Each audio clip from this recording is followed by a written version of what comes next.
بسم الله الرحمن الرحيم.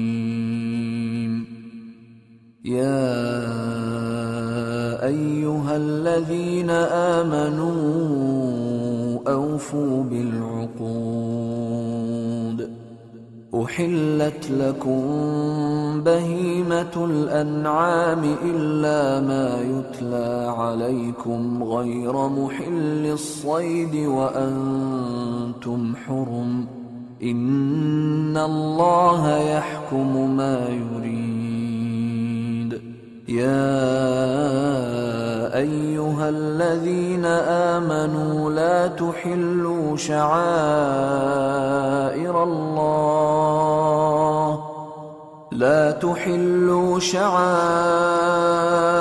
الله ولا الشهر الحرام ولا الهدي ولا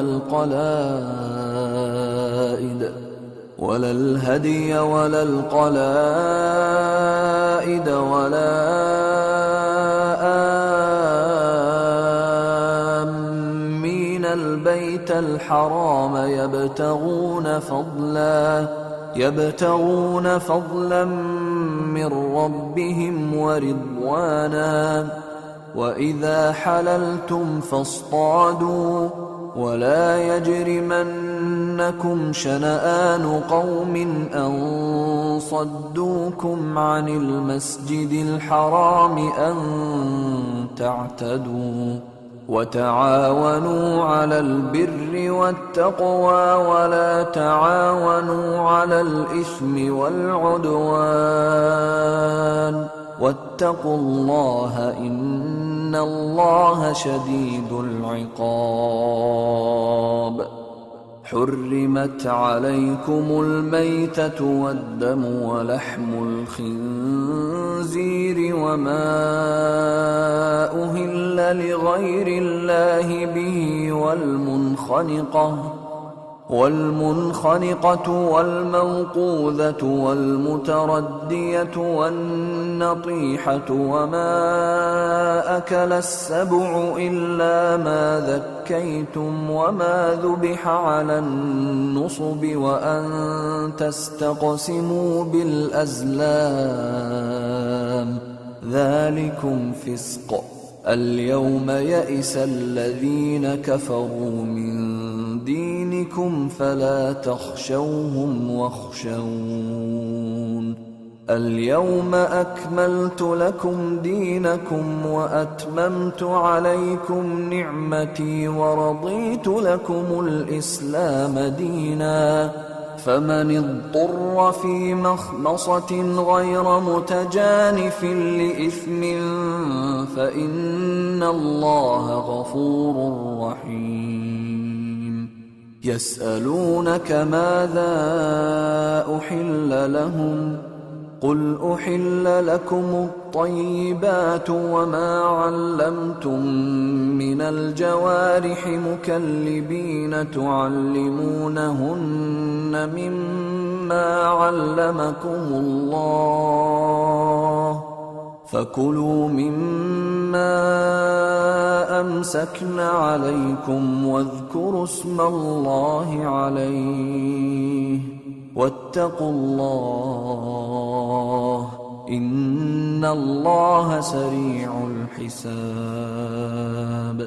اليوم أحل لكم الطيبات وطعام الذين أوتوا الكتاب حل لكم وطعامكم حل لهم. والمحصنات من المؤمنات والمحصنات من الذين أوتوا الكتاب من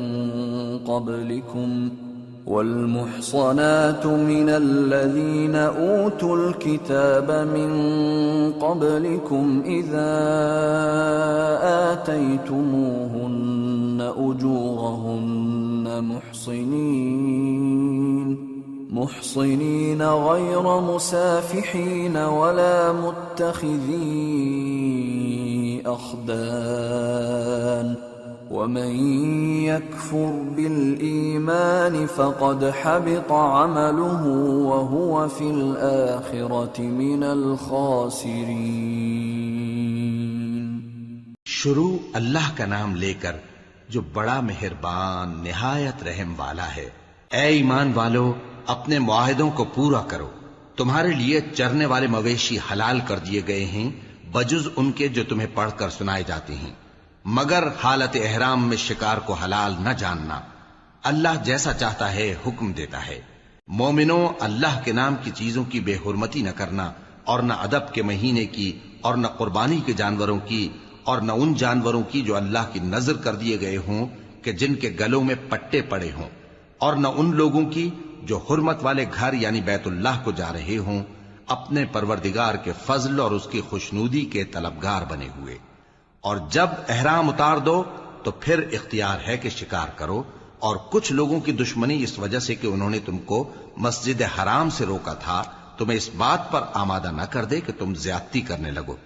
اور دیکھو، نیکی اور پرہیزگاری کے کاموں میں ایک دوسرے کی مدد کیا کرو، اور گناہ اور ظلم کی باتوں میں کسی کے ساتھ تعاون نہ کرو، اور اللہ سے ڈرتے رہو۔ کچھ شک نہیں کہ اللہ کا عذاب سخت ہے۔ تم پر مرا ہوا جانور اور بہتا لہو اور سور کا گوشت اور جس چیز پر اللہ کے سوا کسی اور کا نام پکارا جائے، اور جو جانور گلا گھٹ کر مر جائے، اور جو چوٹ لگ کر مر جائے، اور جو گر کر مر جائے، اور جو سینگ لگ کر مر جائے، یہ سب حرام ہیں۔ اور وہ جانور بھی جس کو درندے پھاڑ کھائیں، مگر جس کو تم مرنے سے پہلے ذبح کر لو، اور وہ جانور بھی جو غیر اللہ کے آستانے پر ذبح کیا جائے، اور یہ بھی کہ پانسوں سے قسمت معلوم کرو، یہ سب گناہ کے کام ہیں۔ آج کافر تمہارے دین سے نا امید ہو گئے ہیں تو ان سے مت ڈرو اور مجھی سے ڈرتے رہو۔ آج میں نے تمہارے لیے تمہارا دین کامل کر دیا ہے اور اپنی نعمتیں تم پر پوری کر دی، اور تمہارے لیے اسلام کو بطور دین پسند کر لیا۔